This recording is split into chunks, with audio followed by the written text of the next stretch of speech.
तो हमारे साथ है Apoorva Sharma. He is practising advocate at Supreme Court of India.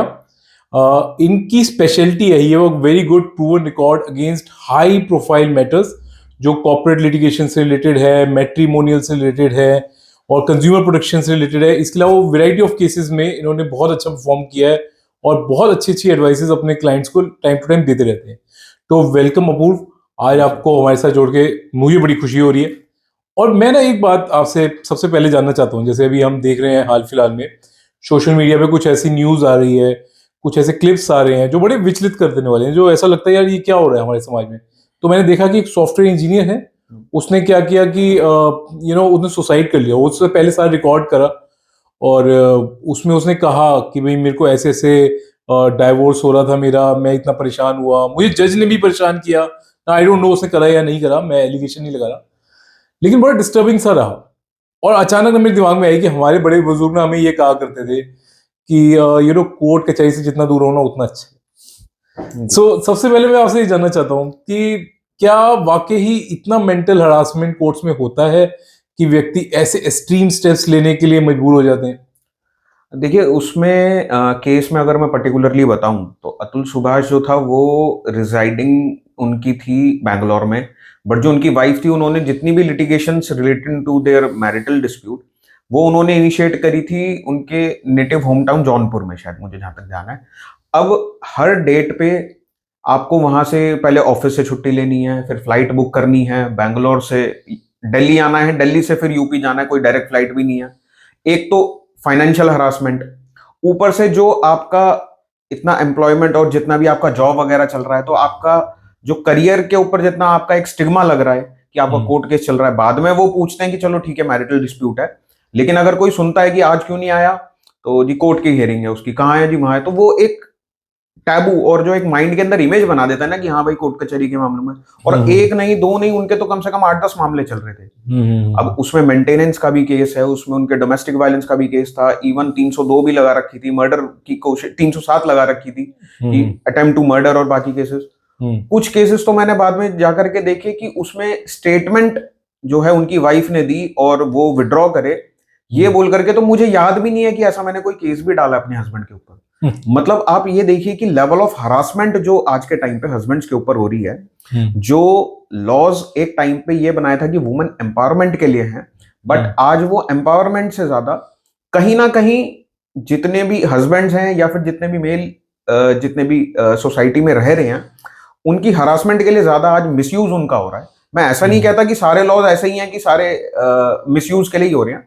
कुछ पार्ट है ऐसा जहां पर फीमेल्स के साथ मैंने कई केसेस ऐसे देखे हैं कि रात को 2 बजे अपनी वाइफ को मारपीट करके बाहर सड़क पे निकाल दिया। तो अब वहां के लिए जरूरत भी है, लेकिन ऐसे केसेस भी अब मैं उन पे ज्यादा कमेंट नहीं करूंगा क्योंकि वो कोर्ट के आगे अभी भी सब जुडिस है। तो डिसीजन देने का काम कोर्ट का, एक अच्छा वकील वही होता है जो सबसे पहले अपने अंदर के जज को मार दे। तो मैं जजमेंट नहीं पास करूंगा, बट एक ओपिनियन है यहाँ पर, एक एज अ लेमैन या एज अ लीगल प्रैक्टिशनर, कि जितना मिसयूज हो रहा है उसको रोकने के लिए भी हमें थोड़ा सा स्टेप लेना चाहिए और हमारी जो गवर्नमेंट है उनको भी कुछ लॉज में ऐसा अमेंडमेंट करना चाहिए। चलिए, इससे पहले कि हम डाइवोर्स केसेस के बारे में आए, आफ्टर ऑल ये जो केस है सारा डाइवोर्स से रिलेटेड था, मैं आपसे ये जानना चाहता हूँ कि ये जो अल्टरनेट डिस्प्यूट रिड्यूसल्स वगैरह होते हैं, यदि जो कहते हैं कोर्ट से बाहर सेटलमेंट करना, इसकी क्या इंपॉर्टेंस है और क्या लोगों को इस तरफ जाना चाहिए या कोर्ट्स पे ही जाना चाहिए? जैसे आपने भी बताया कि भाई वहां से वहां ट्रेवल करना है, वहां से वहां ट्रेवल करना है, तो बहुत सारा मेंटल हेरासमेंट लोगों को होता है। तो आप अपने क्लाइंट्स को क्या सजेस्ट करते हैं कि आउट ऑफ कोर्ट सेटलमेंट्स हो जाए तो बेहतर है या नहीं? देखिए बीते कुछ सालों में सुप्रीम कोर्ट भी इसी चीज पे थोड़ा सा एम्फसाइज करते हैं कि आप कोर्ट की लिटिगेशन से हट करके अगर आप ऑल्टरनेटिव डिस्प्यूट रेजोल्यूशंस के मेथड्स पे जाओ, कि आप आर्बिट्रेशन कर लें या आप मीडिएशन के थ्रू, कंसिलिएशन के थ्रू अपने केसेस या डिस्प्यूट्स को रिजॉल्व कर लें। मैट्रिमोनियल केसेस में पर्टिकुलरली मैं अपने क्लाइंट्स को, जो एक मेरी थोड़ा सा यूएसपी भी ये है कि कोई मैट्रिमोनियल डिस्प्यूट आता है तो मैं सबसे पहले ऑपोजिट पार्टी को एक एमिकेबल सेटलमेंट नोटिस भिजवाता हूँ कि कोर्ट में जाने से पहले आप एक बार फिर भी ट्राई करिए कि टेबल पे बैठ के अगर हम कुछ टर्म्स पे नेगोशिएट कर लें कि क्या आपके साइकोलॉजिकल भी, अगर किसी साइकोलॉजिस्ट को या काउंसलर को भी अगर हम उस टेबल पे नेगोशिएशन पे बैठा पाए, काउंसलिंग वगैरह से ही अगर आपके डिस्प्यूट रिजॉल्व हो जाए, क्योंकि दो ही ऑप्शंस होते हैं, या तो पैकअप या पैचअप। या तो आपका रिश्ता बचेगा या रिश्ता टूटेगा। हो जाएगा, बिल्कुल। और अगर एक पार्टी इतना उस लेवल पर आ चुकी है कि अब तो मुझे रिश्ता तोड़ना ही है, अब मुझे अपनी मैरिज को खत्म करना ही है, फिर भी मैं ये कहता हूं कि एक बार आप ऑन टेबल बैठ जाओ। क्यों इतना उसको कोर्ट की मतलब वो है ना कि चक्कर लगवाऊंगा मैं, तो अब ये अब आपको बदला ही लेना है, रिवेंज लेना है, तो कोर्ट में आकर के क्या कोई कोर्ट रिवेंज के लिए तो बैठा नहीं है, कोर्ट इज फॉर जस्टिस। आप आओ, टेबल पे बैठो, नेगोशिएट करो। मैं मोस्टली केसेस देखिए 90% जो मैरिटल डिस्प्यूट्स होते हैं ना, वो ईगो के कारण होते हैं। और अगर हम ईगो को साइड में रख करके टेबल पे बैठ करके सीधा आप आए और आपके हस्बैंड या वाइफ जो भी आपके स्पाउस हैं वो आए, आप अगर चाहें तो उस टेबल पे आप अपने लॉयर को भी बिठा सकते हैं, आपके ऑफिस में, हमारे ऑफिस में, मतलब दोनों पार्टीज के लॉयर्स के ऑफिस में, या फिर कोर्ट में भी मीडिएशन सेंटर्स बने होते हैं। आप वहां भी अप्रोच करके, आपको केस कोई फाइल करने की जरूरत नहीं है, आप एक जॉइंट एप्लीकेशन या कोई एक सिंगल पार्टी भी एप्लीकेशन लगा सकते हैं वहां पर कि मुझे ऑपोजिट पार्टी के साथ मीडिएशन में। अब वो कोर्ट क्या है कि वहां पे एक सीनियर एडवोकेट जो उस टाइप के केसेस के जो एक्सपर्ट्स होते हैं, वो दोनों पार्टीज के साथ बैठते हैं। पहले वो एक पार्टी के साथ बैठे जिन्होंने एप्लीकेशन डाली है, फिर जो दूसरी पार्टी है ऑपोजिट पार्टी, उनके साथ वो बैठते हैं, सिंगल काउंसलिंग देते हैं, उसके बाद वो दोनों को आमने सामने बिठाते हैं। तो ऐसे एक स्टेप बाय स्टेप प्रोसीजर है, ये नहीं है ओवर द नाइट आपका चेंज आ जाएगा। उसमें कोर्ट भी ये कहती है कि हाँ, अगर आप मीडिएशन के थ्रू कर सकते हैं, फिर बाद में उसमें कुछ केसेस ऐसे भी आते हैं कि जिसमें उनके बच्चे भी होते हैं, तो कोर्ट का तो फिर उसमें फॉरमोस्ट व्यू ये रहता है कि बच्चों का वेलफेयर देखना है। अब हस्बैंड वाइफ का अगर डाइवोर्स हो रहा है तो माता पिता का डाइवोर्स नहीं होता, तो उनके राइट्स जो उनकी कस्टडी किसके पास रहेगी, तो वो भी एक डिसाइडिंग फैक्टर होता है कि डाइवोर्स लेना भी है या नहीं लेना है, लेना है तो कैसे लेना है, नहीं लेना तो किन टर्म्स पे नहीं लेना। तो मतलब एक काफी लंबा प्रोसीजर होता है, और उससे पहले ही अगर हम लोग इसको निपटा लें तो बहुत बेहतर रहता है आपके भी हिसाब से ये। जी राइट। तो उस केस में वो जो ऐसे ट्रैवलिंग वाली हरासमेंट्स हैं, हाँ। ये है वो है, वो बच जाता है। अच्छा, हरासमेंट लगभग कितना टाइम चलती है आपके हिसाब से एवरेजली कोर्ट में जो केस होता है? कितने, 2 4 6 महीने या कितने समय तक चल देखिए, जाता है? आज के टाइम पे जो पेंडेंसी है हमारे जुडिशियल सिस्टम पे, जो केसेस इतने ओवरलोडेड हैं, एक divorce case minimum two minimum कम से कम 2 से 3 साल तो मिनिमम मैं कह रहा हूँ, 2 से 3 साल एक केस चल जाता है, वो भी सिर्फ एक सेपरेशन का? सेपरेशन का। Oh अब my मैं goodness. इसमें आपको बोलूं तो मेथड्स ऑफ सेपरेशन भी हैं। हिंदू लॉ के अकॉर्डिंग आप या तो कंटेस्टेड डाइवोर्स होता है कि एक पार्टी कह रही है मुझे डाइवोर्स देना है, दूसरी पार्टी कह रही है मुझे नहीं देना, मुझे तुम्हारे साथ ही देना है। दूसरा एक केस होता है जिसमें आप म्यूचुअल डाइवोर्स में जाते हैं कि दोनों पार्टी कह रही है हाँ ठीक है मुझे भी आपको डाइवोर्स देना है, जो अभी मैंने आपको नेगोशिएशन और उनके टर्म्स के अकॉर्डिंग भी बताया, मीडिएशन में जाते हैं कि हाँ हमें भी डाइवोर्स देना है, दूसरी पार्टी कहती है मुझे भी देना है, तो उनकी एक ज्वाइंट पिटीशन कोर्ट में लगती है, उसको म्यूचुअल डाइवोर्स कहते हैं। उस ज्वाइंट पिटीशन के 2 फेजेस होते हैं, first motion and second motion. First motion file करने के बाद में आपको कोर्ट 6 महीने का टाइम देती है, कूलिंग टाइम पीरियड, कि क्या पता कोई और अलग अलग अब आप रहेंगे, क्या पता कोई और चांस होगी आपका दोबारा रिकंसिलिएशन हो जाए, कुछ हो जाए। फिर 6 महीने के बाद दोबारा एक ज्वाइंट पिटीशन जाती है, उसके बाद में आपको डाइवोर्स की डिग्री जो है कोर्ट ग्रांट करती है। तो ये म्यूचुअल डाइवोर्स, जैसे आपने कहा कि मे बी ऐसा कोई चांस हो कि आप म्यूचुअली एग्री हो जाए। अच्छा, आपने कोई ऐसा केस देखा कि हो गया हो कोई बंदा एग्री कि अच्छा डाइवोर्स नहीं चाहिए, और आई मीन मैं ये सोचता हूँ जब इतनी एक्सट्रीम बात होगी, कोर्ट तक चली गई ये बात, उसके बाद सेटलमेंट के चांसेस होते हैं? देखिए, सेटलमेंट के चांसेस होते हैं। कोर्ट में जनरली जो भी पार्टी आती है ना, वो इतनी ज्यादा दबाई हुई पार्टी होती है। मैं उन जेन्युइन केसेस की बात कर रहा हूँ कि मेरी कोई बात ही नहीं सुन रहा, तो कोर्ट तो सुनेगी। अब कोर्ट में आकर के जब जजेस के पास आते हैं, मैं मतलब मेरे पास में एक क्लाइंट आया था, नाम नहीं लूंगा, मैंने उससे पूछा कि आपके रीजन क्या है डाइवोर्स का? वाइब मैच नहीं हो रही वाइफ के साथ। मैंने कहा यार ये क्या बात होती है, वाइब मैच नहीं हो रही? कोई रीजन हो कि मतलब कोई एडल्टरस रिलेशन है, या कोई क्रुएलिटी कर रही है, या आपको मेंटल हरासमेंट कर रही है। अब नहीं, पहले जैसे हम रहते थे अब वो मजा नहीं आता। मैंने कहा यार ये थोड़ी कोई, अब एक्चुअल में क्या है कि ये टिंडर बम्बल का सारा जमाना आ गया है।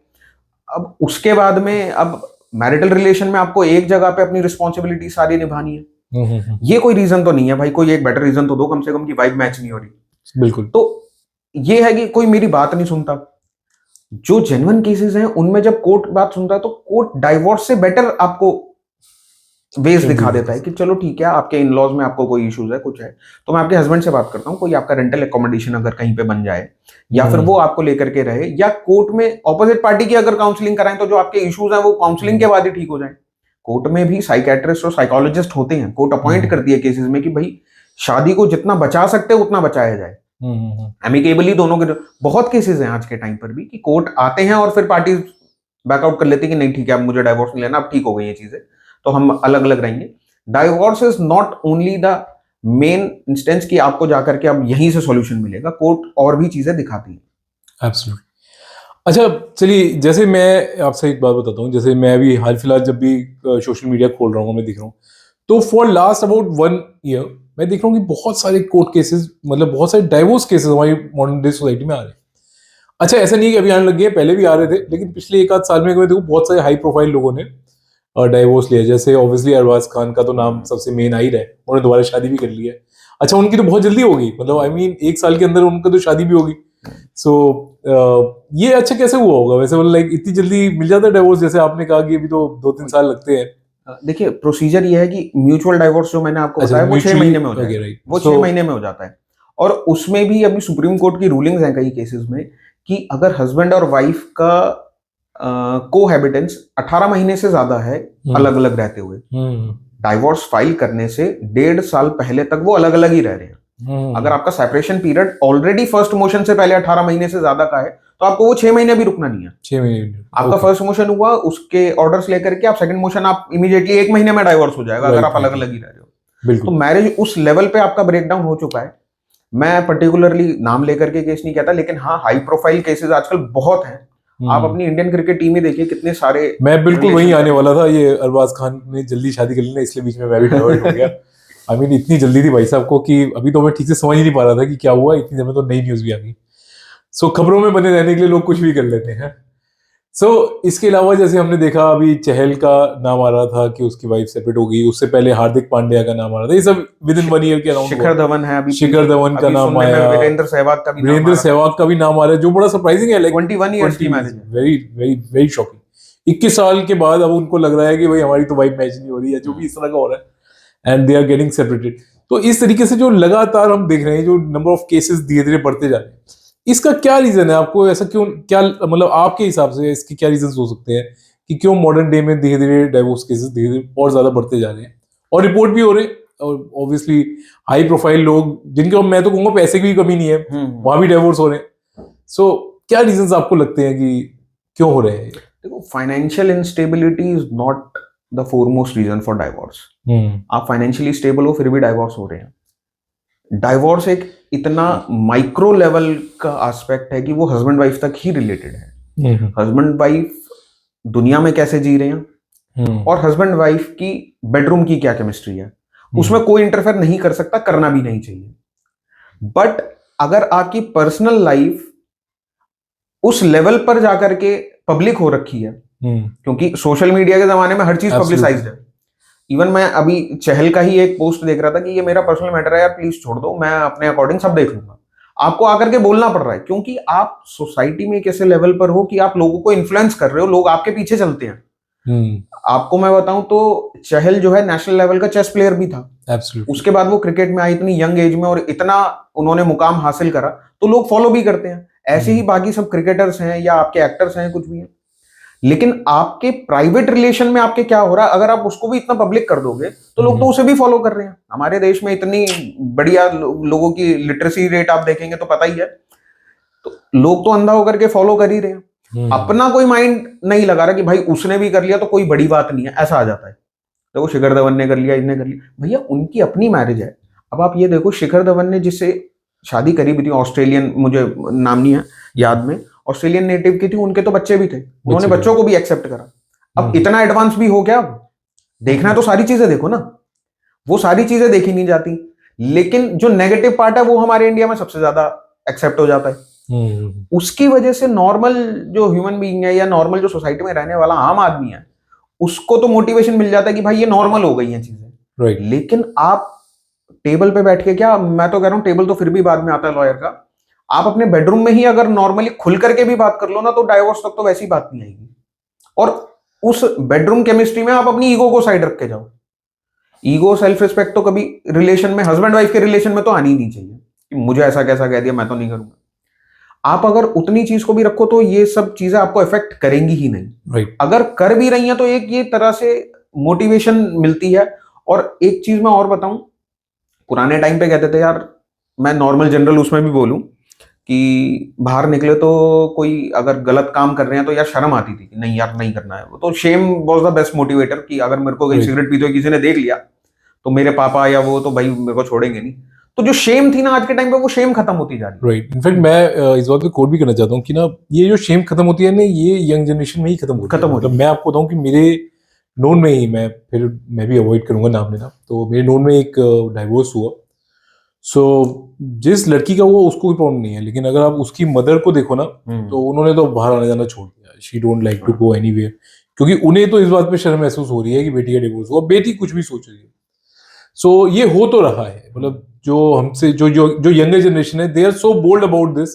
एंड मुझे ऐसा लग रहा है अनफॉर्चुनेटली ना, वो गलत रीजंस के ऊपर जो है बोल्ड फील कर रहे हैं। तो क्या हो गया तो मे भी शायद अगर वो अपनी मैरिज बचा पाते तो ज्यादा अच्छा बोल्ड फील करते, तो सबको अच्छा लगता। राइट। अच्छा, इस पे मैं आपसे ये भी जानना चाह रहा था कि फैमिलीज का क्यों रोल रहता है, क्योंकि मैंने ये देखा है, जैसे अभी आपने काउंसलिंग करें, बात करें तो बात बन जाती है ऐसे वैसे, लेकिन कई केसेस में ना फैमिली से बात करके गड़बड़ी हो जाती है। गड़बड़ी। जैसे मतलब अब ये तो जग जाहिर है कि मामे हैं, मासियां हाँ। हैं, और सास, और जो इन लॉज हैं, मतलब दोनों तरफ के इन लॉज, एक तरफ की बात नहीं है, वो तो उल्टा बढ़ा देते हैं। वो कहते हैं अरे इसने ऐसे कहा, चल तू हटा इसको, देख दूसरी ढूंढ देंगे तेरे लिए दूसरा ढूंढ देंगे, अभी तेरी उम्र ही क्या है बेटा, अरे छोड़ इसको, ये पागल आदमी है ऐसे। सो फैमिलीज का क्या रोल है, वो क्यों इस चीज को, क्या आपको लगता है कि फैमिलीज मोटिवेट कर देती है कई बार कि हाँ हाँ, चलो चलो दिलवा देंगे तुम्हें डिवोर्स? देखो सारी फैमिलीज भी ऐसी नहीं है। कई फैमिली, अभी आपने जिनका एग्जांपल दिया, तो उनके लिए, मदर के लिए तो इतना ट्रॉमेटाइजिंग सिचुएशन है, अरे बेटी का डाइवोर्स हो गया, ये तो बहुत बड़ी चीज हो गई, अब वो बाहर आना जाना बंद कर दिया। तो फैमिली मेंबर्स अच्छे भी हैं जो आपके साथ में खड़े भी रहते हैं कि चलो कोई बात नहीं, टेंशन मत लो, हम साथ में हैं। पेरेंट्स पर्टिकुलरली जो साथ में रहते हैं कि नहीं बेटा ऐसा मत करो, आपके और ऑप्शंस भी हो सकते हैं, आप बैठ के बात करो, आपको कोई इशू आ रहा है हम बैठ के बात करते हैं, या हम आपके साथ में हैं, आप टेंशन मत लो। बट एक कहीं ना कहीं जो फैमिली में रोल होता था ना हस्बैंड वाइफ का, इतने टाइम से, जो अब सोसाइटल एडवांसमेंट के बाद, पहले के टाइम में ये होता था कि भाई हस्बैंड जो है वो बाहर जाएगा, कमा करके लाएगा, वाइफ हाउसवाइफ है तो उनको, होम मेकर है, उनको घर बनाना है। आज के टाइम पर दोनों के ही करियर के इतनी ज्यादा एस्पिरेशंस हैं कि भाई मुझे कुछ ना कुछ एस्टैब्लिश करना है। उस चीज में कहीं पे आपकी फैमिली को टाइम जो है वो धीरे धीरे लोगों के खत्म हो गए। कम होता है। पुराने टाइम पर हमारे जो भी पेरेंट्स हैं उनका यही होता था कि ठीक है अगर टाइम बच गया तो वाइफ कुछ कर रही है। वाइफ जो जितनी भी पुरानी जनरेशन की थी और आज की भी, मैं आपको बताऊं, माइंड में एक चीज जो है ना ऐसे इंजेक्ट कर दिया कि अगर तुम घर पे हो तो तुम तो नकारा हो, तुम्हारे बस की कुछ नहीं है। अब आप एक बात देखिए, किचन से माँ अगर अपने बच्चे के लिए रोटी बना करके लाए, अपने हस्बैंड के लिए रोटी बना करके लाए, वो उनका काम है, जॉब उनकी वही है। हस्बैंड अगर वो रोटी या सब्जी खा करके बोल दे वाह क्या बढ़िया सब्जी बनाई है, वाह क्या बढ़िया खाना बनाया, वो उनकी सैलरी है। बट उनको एक्सेप्ट करना नहीं है। अब वो तो भैया कमाई तो वही है जो अकाउंट में आएगी, या कैश इन हैंड जो मिलेगा वही है। मैं ये नहीं कह रहा हूं कि उनको घर पे ही बैठना चाहिए। मैं अपनी मदर का एग्जांपल दूं। मेरी मदर एमएससी बायोलॉजी, उसके बाद में उन्होंने कहा कि मुझे प्रैक्टिस भी करनी है थोड़ा सा, मैं और एमबीबीएस वगैरह में भी जाऊंगी। मेरे 12th कंप्लीट होने का उन्होंने वेट करा, उसके बाद उन्होंने प्रैक्टिस और बाकी चीजों में वो उतरी है कि नहीं, पहली प्रायोरिटी बच्चे हैं, फैमिली में हस्बैंड मेरे कमा ही रहे हैं, मुझे अभी जो करना है पहले बच्चों की प्रायोरिटी है, बच्चों को कंप्लीट करके। अब मेरी छोटी सिस्टर भी है, तो मेरी जब 12th खत्म हुई तो उनको ये था कि अब ये छोटी को भी देख लेगा। तो कुछ इस तरीके से अगर हम बैलेंस बनाए, अगर वो भी खड़ी हो जाती कि भाई अब बच्चों को तो आप संभालो, मैं तो जाकर के बाहर काम करूंगी, मुझे और पढ़ाई करनी है, वो मुझे नहीं आपके घर के बछौड़ में पढ़ना, वही डिफरेंसेस स्टार्ट हो जाते हैं। बट म्यूचुअल अंडरस्टैंडिंग से ही चीजें चलती हैं। अब उसके अंदर फैमिली का रोल सबसे ज्यादा आता है। अगर फैमिली या इन-लॉज की साइड से सपोर्टिव हैं कि हाँ बेटा आप जो करना चाहो वो करो, आपको और पढ़ाई करनी है और पढ़ाई करो, आपको जॉब करनी है जॉब करो, बट प्रायोरिटी आपको सेट करनी पड़ेगी। आप प्रायोरिटी में अगर जॉब को सबसे ऊपर रख दोगे, क्योंकि जो शादी के बाद के 2-3-5 साल होते हैं वो बहुत क्रूशल होते हैं दोनों फैमिलीज के लिए। आपको ऐसी अंडरस्टैंडिंग बनानी है कि भैया 25-30 साल से तो मैं यहीं रहती हूँ, ओवर द नाइट यहां नहीं आई हूं, और वही एनवायरमेंट जो है इन-लॉज को भी देना है उसको, तो आपको उसके लिए टाइम देना पड़ेगा। टाइम लगाना नहीं पड़ेगा, टाइम देना पड़ेगा दोनों को एक दूसरे को। उसके अंदर अगर आप करियर को भी लेकर के आओ, ठीक है मैं मना नहीं करता, करियर भी बहुत जरूरी है, लेकिन करियर ही सब कुछ है ऐसा ना मान ले। पैसा बहुत इंपॉर्टेंट है, पैसा बहुत कुछ है, पैसा सब कुछ नहीं है। आप अपने फैमिलीज की वैल्यू को जितना जब तक समझेंगे नहीं, तब तक पैसे का भी क्या फायदा।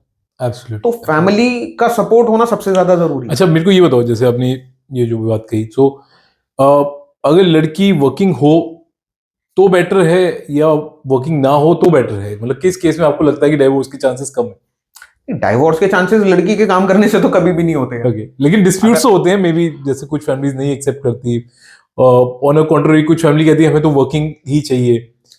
सो आपको क्या लगता है, मतलब अगर घर पे बैठी हो, तो जैसे लोग कहते हैं ना कि एक तलवार में दो मयांक, वो एक मयांक में दो में दो तलवारें, तलवार। तो घर पे बैठी हो और सास भी घर हो, तो ज्यादा झगड़े हो सकते हैं, या आप बाहर जाके काम करती हो तो ज्यादा हो सकते हैं? देखो, डाइवोर्स और मैरिज जो है ना, इतना माइक्रो लेवल का सब्जेक्ट है कि आप इसमें ना स्ट्रेट जैकेट फॉर्मूला तो कहीं नहीं लगा सकते। राइट। ये सिचुएशन टू सिचुएशन या कपल टू कपल वैरी करती है। आप एक जॉइंट फैमिली में रहते हो, हम्म। अब आपके एक बच्चा हो गया, दो बच्चे हो गए। हम्म। कुछ फैमिलीज इतना सपोर्टिव है कि आप कहते हो हाँ चलो अब बच्चे कौन संभाल लेंगे, तुम्हें काम वाम करना है तो अपना तुम देख सकते हो। कुछ ठीक है। फैमिलीज ऐसी होती है जॉइंट फैमिली में रहना, क्यों भाई तुम्हारा बच्चा तुम पालो, हम क्यों आए। अब वो फैमिली टू फैमिली है, लेकिन नहीं, आपका मैं जॉब आपसे करना ये इस कंसर्न में पूछ रहा था कि लड़कियों को क्या प्रिपरेशन करनी चाहिए, कि जॉब करनी है या नहीं करनी? वो उनका अपना वो है। मैं जनरल अगर उस पर बोलूं तो भैया एज अ लॉयर नहीं बोलूंगा, मैं एज अ लेमन भी अगर बोलूं तो प्रायोरिटी सेट करना बहुत ज्यादा जरूरी है। आप इन लॉज में आप नए आप अपने ससुराल में जा रहे हो, तो वहां की पहली प्रायोरिटी है कि आप वहां का सब कुछ सही से संभालो, समझो, फैमिली को टाइम दो और वो करके। उसके बाद अब क्या होता है कि आपकी शादी हुई, 2 दिन पहले शादी हुई है, बैग उठाए चल दिए कि मैं तो ऑफिस जा रही हूँ, इतने में तो अभी हस्बैंड भी नहीं जा रहा। अब धीरे धीरे आपके रोल्स चेंज होंगे। देखो, बहुत सारे लोग ना ये कहते हैं कि अब लड़कियां ज्यादा पढ़ लिख गई हैं ना, ज्यादा काम करने लग गई हैं, इसलिए डाइवोर्स केसेस बढ़ गए हैं। सो मैं ये इस पर्सपेक्टिव से जानना चाहता हूँ कि भाई क्या होना चाहिए, कि लड़कियों को पढ़ाना चाहिए, जॉब के लिए प्रिपेयर करना चाहिए या नहीं करना नहीं, चाहिए? पढ़ाना तो बहुत जरूरी है, पढ़ाना तो चाहिए ही, वो लेकिन जॉब करे या ना करे। एक चीज है कि पढ़ाई और डिग्री से समझदारी नहीं आती। नहीं, वो तो बात ठीक है, लेकिन जब बंदा खूब पढ़ लेता है हाँ, तो उसका भी तो मन करता है ना, मैं भी जॉब करूं, मेरा भी नाम हो, स्टेटस हो। मैं वही चीज को मैं उस केस में क्या करना चाहिए हमें, कि मतलब बच्ची को ठीक ठीक पढ़ाना चाहिए नहीं नहीं या? राइट। नहीं, मैं उसी चीज से कनेक्ट करता हूँ। देखो, हस्बैंड जी। और वाइफ के रोल्स डिसाइडेड थे हमारे, थोड़ा सा जी। पुराने टाइम में जाएं। अब दोनों के करियर एस्पिरेशंस हैं, दोनों को करना। अब इसके अंदर ना हस्बैंड का रोल सबसे ज्यादा आता है। हाँ। बैलेंस बनाने का काम हस्बैंड का है कि भाई अगर वाइफ बोल रही है तो उसकी भी जरूरत है।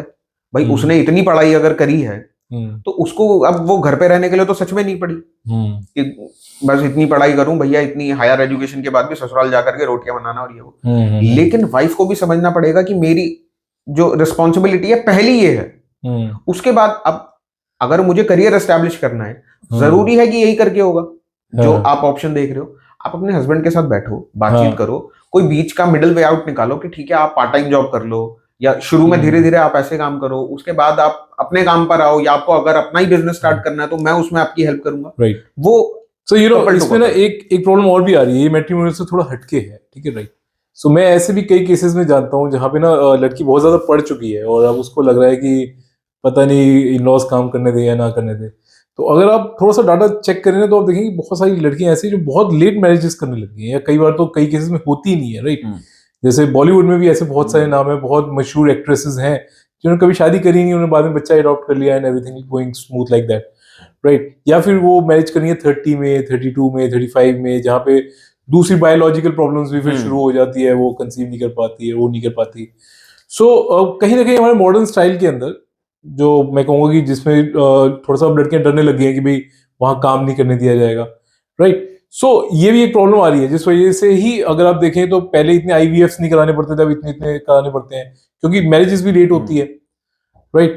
तो मॉडर्न डे सोसाइटी का इस तरफ क्या आपके हिसाब से एक व्यू पॉइंट होना चाहिए, या क्या सॉल्यूशन होना चाहिए, कि उनको, उन बच्चियों को कैसे हम काउंसिल करें जो जल्दी शादी नहीं करना चाहती, इस डर से कि पता नहीं कंपैटिबिलिटी बनेगी या नहीं बनेगी, या ये डाइवोर्सेस होंगे एंड एवरीथिंग लाइक दैट। जैसे आपने कहा कि अब क्या है कि वो जॉब, अब कई सारी फैमिलीज है वो चाहती है कि जो भी है वो जॉब करे, कई है जो नहीं करती।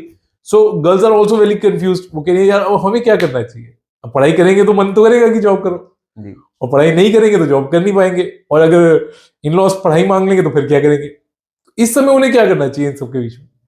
देखो, अब ये रिस्पॉन्सिबिलिटी ना दोनों साइड से है, हस्बैंड की फैमिली की भी और वाइफ की फैमिली की भी मैं बोलूं। अब आप एक तरफ तो बोलो कि पढ़ी लिखी बहू चाहिए, और दूसरी तरफ बोलो कि बस पढ़ी लिखी बहू चाहिए जो किचन का काम जो करे। किचन का काम करे, Very आप nice. शेफ अच्छा चाहिए। हाँ, ये आप दो नाव में एक साथ सवारी तो नहीं कर सकते हो। देखो, एब्सोल्युटली, पढ़ी लिखी बहू है तो उसकी करियर एस्पिरेशन होंगी जरूर, बिल्कुल। जिनको दबाने का आपका तो कोई मतलब बनता नहीं है। हम्म। बट आप उनके साथ बैठ करके ऑन मतलब आराम से बैठें और डिस्कस करें, काउंसल करें कि भाई आप चाहते क्या हो फ्यूचर में, शादी के पहले ही, शादी के बाद भी। जरूरी नहीं है कि शादी के पहले जो कमिटमेंट्स है वो शादी के बाद एज इट इज रहें। ये समझना भी पड़ा। अरे तुमने तो शादी से पहले ऐसा कहा था कि तुम नहीं करोगी, अरे तुमने तो शादी से पहले कहा था तुम करोगी लेकिन ऐसा नहीं। भाई सिचुएशंस बदलती हैं। शादी से पहले वो किसी की बेटी थी, किसी की बहन थी, दैट्स ऑल। अब वो किसी की वाइफ भी हैं, अब वो किसी घर की बहू भी हैं, अब वो किसी की भाभी भी लगती हैं, अब उनके 10 रिश्ते और बन गए हैं। प्रायोरिटी सेट करना बहुत ज्यादा जरूरी है। इसी में वही बात आती है कि मुझे हाँ जॉब पे जाना है, अभी नहीं, कुछ समय बात कर सकती हूँ, इमीडिएटली क्यों करना है। और अगर उस फैमिली में वो एनवायरनमेंट नहीं है, वो नहीं चाहते कि भाई जॉब आप करो, तो मेरा इतना उस फैमिली के अंदर इमोशनल और लविंग होल्ड है कि मैं मना लूंगी। एक थोड़ा सा कॉन्फिडेंस आप जब तक नहीं लेकर के आओगे तो तब तक तो आपके अरे मेरे तो ससुराल वाले हैं ही ऐसे। जिस दिन आपके बात मुंह से ये निकल गई ना, तो उस दिन मतलब आपने तो सरेंडर कर दिया, मेरे बस की कुछ नहीं है। Absolutely. उस चक्कर में आप शादी नहीं करते कि भाई मेरी तो फैमिली है। भाई आप अपना पहले इमोशनल बॉन्ड बनाओ, आप अपना इमोशनल एक स्पिरिचुअल कनेक्शन बनाओगे फैमिली के साथ, तो वो क्यों मना करेंगे। जैसे उनका बेटा वैसे ही आप भी हो। एब्सोल्युटली। तो दोनों साइड से ही रिस्पॉन्सिबिलिटी बनती है। हाँ, उनको भी समझना जरूरी है, मैं इन लॉज की भी बात बोलूंगा, समझना उनको भी जरूरी है कि भैया करना है करो, नहीं करना है तो वो भी आप ही के ऊपर है कि बिल्कुल ठीक है, आपकी फैमिली बस चलती रहनी चाहिए, आप बस खुश रहो। भाई डाइवोर्स से तो बेटर ही है कि फैमिली जैसे आप दोनों की हस्बैंड एंड वाइफ की बॉन्डिंग है, बॉन्डिंग में कहीं कमी नहीं आनी चाहिए, बाकी हमें और कुछ नहीं चाहिए। राइट। अच्छा, मैंने ना कुछ टाइम में एक ट्रेंड नोटिस किया है कि सोशल मीडिया पे ना डाइवोर्स को बहुत ग्लोरीफाई किया जा रहा है। आप अगर देखेंगे कभी खोल के तो डाइवोर्स केक्स की मार्केटिंग हो रही है, डाइवोर्स पार्टीज थ्रो की जा रही है, समवन सेइंग कि मैंने अपने लिए ये एक गाड़ी खरीदी एज अ डाइवोर्स गिफ्ट। तो पीपल आर ग्लोरीफाइंग कि हमने डाइवोर्स ले रहे हैं ना। अभी मैं देख रहा था, इवन जैसे अभी आपने देखा होगा अंबानी जी की यहाँ फैमिली में शादी हुई, इतनी बढ़िया उन्होंने करी। तो अभी शादी हो रही है एंड समवन सेज क्या लड़की देखो कितनी सुंदर और लड़का देखो कैसा सा है। अब मैं कहूंगा नहीं उसने कैसे भद्र शब्द यूज किए लड़के के लिए। एंड दे वर सेइंग कि शायद लड़की की यही प्लानिंग होगी कि कुछ साल इसके साथ रह लेंगे, फिर डाइवोर्स दे देंगे, एक अच्छी सी एलिमनी आ जाएगी, फिर मैं अपनी लाइफ जैसे मर्जी जीऊंगी। तो you know I was so shocked यार, बेचारी की शादी हो रही है ऑलरेडी उसको तुमने क्रिमिनल बना दिया है ना, यू नो कि भाई ये तो शादी के लिए डाइवोर्स के लिए रही है and something like that. So people are glorifying, और सोशल मीडिया ने तो इस चीज को मतलब बहुत ज्यादा ग्लोरीफाई कर दिया। इसका क्या इम्पैक्ट आपके हिसाब से आने वाले डाइवोर्स केसेस में पड़ रहा है?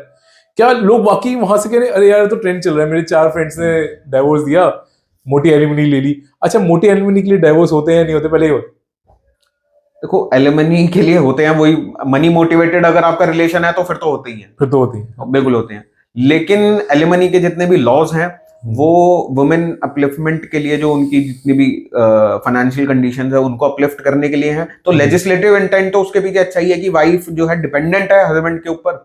तो अगर हस्बैंड से अलग हो रही है या कहीं अब रिलेशन खत्म हो रहा है तो हस्बैंड भी उनको कुछ ना कुछ तो दे। तो एज पर लॉ अगर आप चलोगे तो लेजिस्लेटिव इंटेंट तो बहुत स्ट्रेट सिंपल है। बट आज के टाइम पे वो मनी मोटिवेटेड जो रिलेशन है, इसमें ही आप देख लो ना, अभी जो हमने स्टार्टिंग में अतुल सुभाष की बात करी, तो कितना वो पैसा दे ही चुका है उसने अपने कितने। अब वो कह रहा है कि मैं अपने दुश्मनों को पाल रहा हूं, बिल्कुल इतने तक भी बात आ गई है। उसने अपने वीडियो में बोल दिया कि जो इवन जो ऑपोजिट पार्टी जो उसकी वाइफ के एडवोकेट है उसके पैसे भी वो ही दे रहा है। एब्सोल्युटली। अच्छा, मैं आपसे यही क्वेश्चन भी पूछने ही वाला था, सॉरी आपको बीच में इंटरप्ट भी कर दिया। ये मैंने सिर्फ सुना है, मेरे को पता नहीं ये एडवोकेट ज्यादा अच्छे हो जाते हैं। क्या ऐसा होता है कि जब प्रोसीडिंग शुरू हो जाती है वहीं से एलिमनी का कुछ छोटा सा मेंटेनेंस अमाउंट हर महीने जाना शुरू हो जाता है, जिसमें लीगल एक्सपेंस और ये सब भी होता है?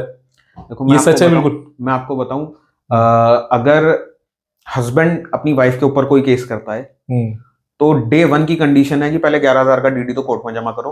फर्स्ट डे जैसे ही कोर्ट में वाइफ आएगी, मैं आपको लोअर कोर्ट की बता रहा हूँ प्रैक्टिस, फर्स्ट डे जैसे ही वाइफ आएगी उसको 11,000 रुपए देने ही देने हैं, वो वाला डीडी उनको जाएगा एज अ लिटिगेशन एक्सपेंस। अब वो स्टार्ट हो चुका है, वहां से मीटर घूमना शुरू।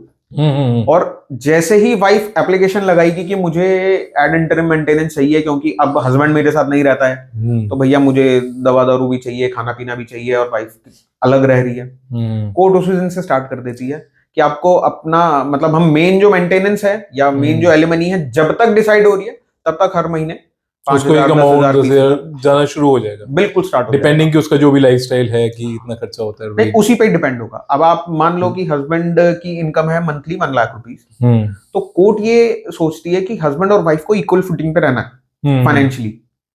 तो मोटा मोटा मैं आपको एग्जांपल दूं तो उस केस में क्या होता है कि हस्बैंड के सारे डिपेंडेंट्स की, भाई हस्बैंड की भी फैमिली है अगर, तो उसको अपने मदर फादर पेरेंट्स को सबको देखना है, बच्चों की कस्टडी किसके पास है तो उसके अकॉर्डिंग भी मेंटेनेंस डिसाइड होती है। तो जब तक केस चल रहा है तब तक आपको एड इंटरिम कुछ लेवल पर देना है कि मतलब ड्यूरिंग द प्रोसीडिंग में आप बुला रहे हो वाइफ को डेली डेली, या वो लॉयर को एंगेज कर रही है तो वो आप ही की वजह से कर रही है, तो उसका भी पैसा आप ही को देना है। वो सारा वर्डन जो है वो हस्बैंड के ऊपर ही आता है। Right. अब आप उसके अंदर ये नहीं मांग सकते कि भैया 1,00,000 रुपए तो हस्बैंड की सैलरी है तो मैं एडवोकेट ही रखूंगी जो 10,00,000 रुपए फीस रखता है। वो इक्वल फुटिंग पे रहता है, तो कोर्ट एक नॉमिनल और जनरल अमाउंट देती है। वो भी एक डिसाइडिंग फैक्टर हो जाता है कि भाई अलग ही रह रही है और फिर भी पैसे ही लग रहे हैं, तो इससे बढ़िया है कॉम्प्रोमाइज कर लो, बेटर है हम टेबल पे बैठ के। वो डिसाइडिंग फैक्टर हस्बैड की हो जाता है, वो कहता है भाई खर्चा तो हो ही रहा है। हाँ, तो वही इससे बेटर है कि मैं कुछ तो ये बिल्कुल सच है कि जैसे कि हम कंपनी सेक्रेटरी, मैं कंपनी सेक्रेटरी हूँ, कईयों को पता है ये बात, मैंने मतलब पढ़ाई की हुई है, प्रैक्टिस नहीं कर रहा। सो हमें कंपनी सेक्रेटरीज में पढ़ाया जाता था कंपनी बनाना तो बहुत आसान है। मैं 12 साल पुरानी बात कर रहा हूँ, तब तो 3 से 4 दिन में बन जाती थी। अब कुछ लोग कहते हैं शायद सेम डे भी बन जाती है, I don't know about that, I am not in touch.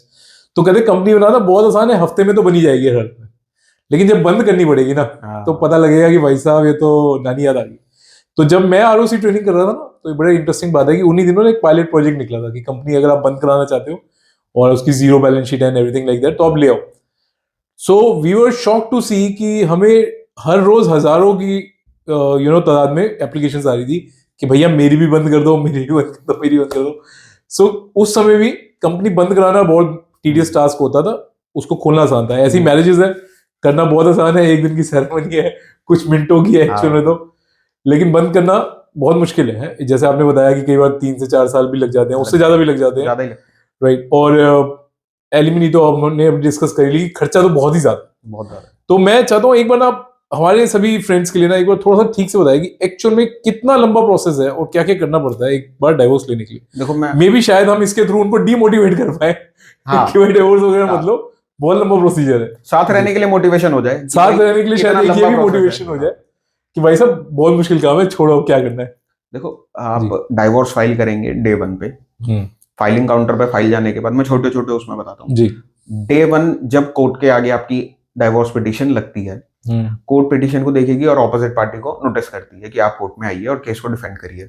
Opposite party आती है, ये नंबर 2 हम काउंट करते रहेंगे डेज जी। डे 1 पे हम गए पिटीशन लेकर के, डे 2 पे ऑपोजिट पार्टी आई और डे 3 पे वो उसका रिप्लाई लेकर के आए। ऐसा एक्सपेक्टेड होता है डे 2 पे वो रिप्लाई के साथ आए, लेकिन जनरली नहीं होता। डे 3 पे वो रिप्लाई लेकर के आए, उस रिप्लाई का अगर मुझे कोई काउंटर रिप्लाई करना है तो मैं रेप्लिकेशन फाइल करूंगा। डे 4 आ गया, मुझे भी अब कुछ बात बतानी है कि नहीं उसने जो मेरा रिप्लाई करा है मैं उसको ठीक करूंगा, ये बात गलत है, ये बात। अब जो मैंने जवाब दिया उनके बाद का, उसको अगर कोई उनको काउंटर करना है तो वो कोर्ट जो है दोनों पार्टीज को 2-2 मौके देती है। हमने पहले पिटीशन लगाई, उसका वो रिप्लाई लेकर के रिटन स्टेटमेंट जिसको कहते हैं, हम उसके रिटन स्टेटमेंट का अगर कुछ काउंटर करना है तो हमने रेप्लिकेशन दिया, हमारे रेप्लिकेशन के बाद उनका रिजॉइंडर आया, तो कोर्ट को बात बताने वाली फैक्चुअल चीजें जितनी भी हमें डिस्क्राइब करनी थी वो कोर्ट को बता दी यहाँ पर। तो 4 हियरिंग्स तो यही हो गई। Very nice. और एक हियरिंग से दूसरी हियरिंग के बीच में जो फर्क होगा वो मैं बाद में आता हूँ। Very nice. उसके बाद में फिर आती है आपकी एविडेंस की स्टेज कि आपने जो बातें बोली हैं इनको प्रूव भी तो करो। ठीक बात है। तो कोर्ट उनको प्रूव करने के लिए पहले इश्यूज फ्रेम करती है कि क्या इशू है, कि हाँ उस दिन रात को ये इंसिडेंट हुआ था। सेकंड पॉइंट, हस्बैंड ने वाइफ को घर से बाहर, एग्जांपल दे रहा हूँ, वाइफ को बाहर निकाल दिया था।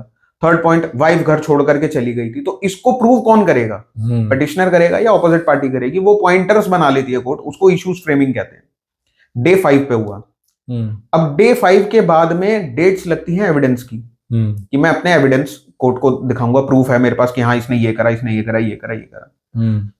3 डेट मिनिमम एक पार्टी की आप लगा लो, मिनिमम मैं कह रहा हूँ। ऑपोजिट पार्टी के काउंसिल उनको फिर क्रॉस एग्जामिन भी करते हैं, जैसा वो कोर्ट में मूवीज वगैरह में दिखाते हैं कि गीता पे हाथ रख के बताइए, फिर कटघरे में खड़े हैं और वो पूछते हैं अच्छा उस दिन ऐसा हुआ था तो फिर आप बताओ ऐसा क्यों हुआ था। 2-3 डेट्स आप एक पार्टी की ये लगा लो, बहुत बढ़िया।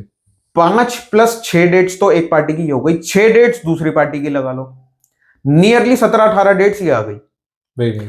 इसके बाद 2 डेट्स 3 डेट्स आपकी फाइनल आर्ग्यूमेंट, कंक्लूड करते हैं एडवोकेट की डे 1 पे ऐसा हुआ, फिर हमने ये कहा, फिर रिप्लाई आया, फिर एविडेंस आया, सारी चीजें मिला करके फाइनल आर्ग्यूमेंट।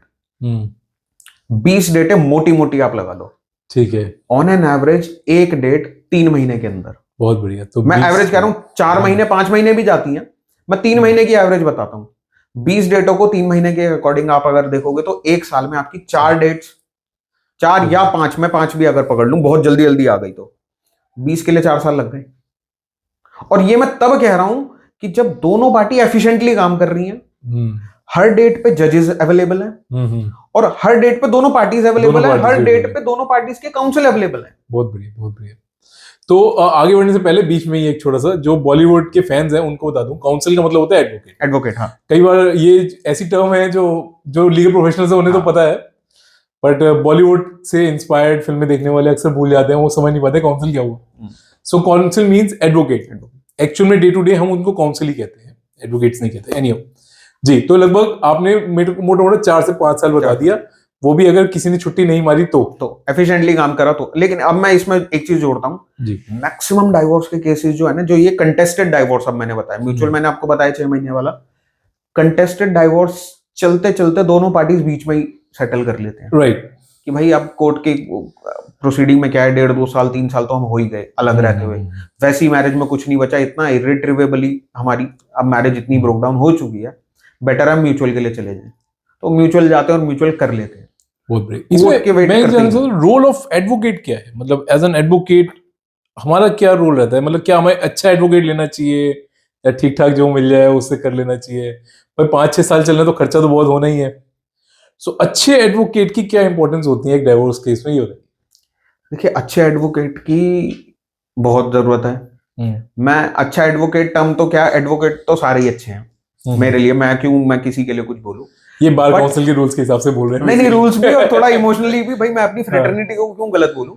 हाँ, कुछ होते हैं जो हर जगह होते हैं, बट आपको वो चूज करना पड़ेगा कि आपके लिए इंपॉर्टेंट आपकी शादी बचाना है, या आपको अगर किसी रीजन की वजह से आप अगर उस मैरिज को डिसॉल्व कर रहे हो तो वो रीजन प्रायोरिटी है, या आप कोर्ट सच में बदला लेने ही आ रहे हो कि अब तो मैं छोड़ूंगा नहीं इसको, देख बढ़िया सा वकील लेता हूँ और वो छोड़ेगा नहीं इसको। अब उसके अंदर मैंने जैसे अपना बोला, मेरा अपना पर्सनल रोल है कि मैं अपोजिट पार्टी को एमिकेबल सेटलमेंट नोटिस तो भेजता ही भेजता हूँ कि अभी भी टाइम है भाई, बैठ के बात कर लो, क्यों कोर्ट के चक्कर काटने हैं, भाई मैरिज ही तो है, कोई ऐसा वो नहीं है। जनरली एडवोकेट्स का क्या रहता है, फैमिली लॉ है भाई, ये चलते फिरते हो जाएगा, प्रायोरिटी क्रिमिनल लॉ है, सिविल लॉ है, लेकिन कोई फोकस करके इसको प्रैक्टिस करने वाले ना बहुत कम है। उस चक्कर में क्या है कि आप मनी मोटिवेशन क्लाइंट के माइंड में इतना इंजेक्ट कर देते हो, छोड़, तुम्हें डाइवोर्स क्यों लेना है, अभी तो मेंटेनेंस भी डालो, उस दिन डांटा था, हाथ भी उठाया था, अरे डोमेस्टिक वायलेंस भी डालो। आपको सही दिशा दिखाने के लिए कि आपकी सही लीगल काउंसलिंग भी हो कि आपको क्या केसेस की जरूरत है। अब मेरे पास में कितने केसेस आते हैं, मैं उनको बोलता हूँ, अरे आपको इतना उन्होंने फिजिकली, जेन्युइन केसेस हैं, मतलब वाइफ की फोटोग्राफ्स हैं इवन, कि मतलब पूरा हाथ स्वेलिंग हो रखी है, नील पड़ा हुआ है कि उन्होंने डंडे से मारा, रात को ड्रिंक करके आए थे और ये वो। तो मैंने कहा आप डाइवोर्स लेना है या क्या है? सर बस डाइवोर्स लेना है। तो मैंने कहा आप फिर क्या करो, 12th पास वाइफ है, हस्बैंड पोस्ट ग्रेजुएट है, अच्छी इनकम भी है। तो मैंने कहा आपको थोड़ा सा फाइनेंशियली स्टेबल, कहते नहीं सर मैं वो देख लूंगी, मुझे इस आदमी से एक पैसा नहीं चाहिए, मेरी लाइफ इतनी स्पॉइल कर दी। अब मैं उसको ये कह रहा हूँ कि नहीं आपका हक है लेना, वो ये कह रही है कि नहीं मेरा अपना सेल्फ रिस्पेक्ट इतनी है कि मैं एक भी पैसा नहीं लूंगी, आप बस मेरा पीछा छुड़वा दो इससे, मैं अपनी लाइफ अकेले जी लूंगी, मेरी 3 साल की बेटी है, मैं उसको अकेले पाल लूंगी, मुझे कोई भी काम करना पड़े, मैं कहीं आया का काम कर लूंगी मैं, लेकिन इससे एक पैसा नहीं लूंगी। लेकिन एडवोकेट ऐसा नहीं, अरे अभी क्या ऐसे डाइवोर्स थोड़ी, नहीं। खैर मैं उस चीज पे नहीं जाता, बट आप अपने क्लाइंट को किस डायरेक्शन में लेकर के जा रहे हो, सारा का सारा डिपेंड, जो आपका 3-4 साल की वो जर्नी है ना, वो एडवोकेट पे ही करती है। मैं अपने हर क्लाइंट से केस स्टार्ट करने से पहले कहता हूं अभी भी समय है, सोच लो।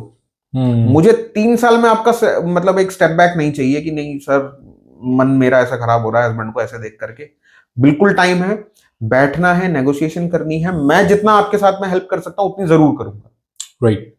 तो लीगल प्रैक्टिशनर होने के नाते आपको जितने भी पॉसिबल वे आउट्स हैं, एक क्लाइंट आपके पास में भी जो आया है कि आप ये केस भी कर सकते हो, ये भी केस कर सकते हो, आपको वो बताना है, उसके क्या रेपरकशंस होंगे वो भी आपको बताना है, उसके बाद आप क्लाइंट पे छोड़ दो कि आपको क्या डिसाइड करना है। लेकिन अगर आप ऐसा कोई मैरिज, मतलब बिल्कुल इतना ज्यादा ग्रसित आदमी आया हुआ है कि भाई अब तो मेरी हालत खराब हो गई है, आप उसका फायदा उठाओ, अरे ये भी डाल, ये भी डाल, ये भी डाल, ये भी डाल। अब मुझे नहीं पता कहां तक की ये बात सच है, मैंने सुना ही है, क्योंकि जो मेंटेनेंस अतुल सुभाष अपनी वाइफ को पे कर रहा था, उसका एक मोटा हिस्सा उनका एडवोकेट भी ले रहा था, वाइफ का। मैं उनके अगेंस्ट में नहीं बोल रहा हूं, आप कुछ भी बोल रहा हूं, बट हमें अपने एडवोकेट्स को चूज करना पड़ेगा कि हम किस डायरेक्शन में लेकर के जा रहे हैं क्लाइंट को, उस केस को, और उस केस से इफेक्ट होने वाले भी 10 जने और हैं। अब जजेस के भी जो रिमार्क हैं उस केस के अंदर, मैं अब क्या बोलूं कि उसमें क्या सच है क्या झूठा है, वो कोर्ट का डिसीजन होगा। लेकिन मेन जो जर्नी है ना, आप, कोर्ट हमें बोलती है कि आप कोर्ट ऑफिसर्स हैं, we are the officers of the court, तो रिस्पॉन्सिबिलिटी हमारी बनती है अपने क्लाइंट का बेस्ट फुट हमें सामने रखना है, लेकिन उस चक्कर में कहीं हम उसी का हार्म ना कर दें।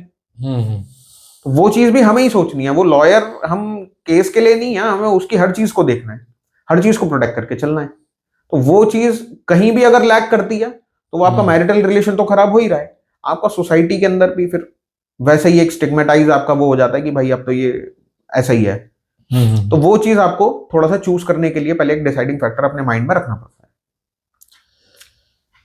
Very nice. देखो, मोटा मोटा तो वैसे हमने काफी चीजें इसमें डिस्कस कर ली है, पर मैं दो चार चीजें ना और थोड़ा टेक्निकल में आपसे पूछना चाहता हूँ। जैसे फिर वही बात है, मेरे को एज अ लेमैन नहीं पता कि बात सच है या नहीं है, बट मैंने कहीं पे ना एक रील देखी थी, तो इंस्टाग्राम पे एक रील आ रही थी, हार्दिक पांड्या कह रहे थे कि मैंने तो सब कुछ ना पहले अपनी मदर के नाम कर दिया था, I don't want to give 50% to anyone.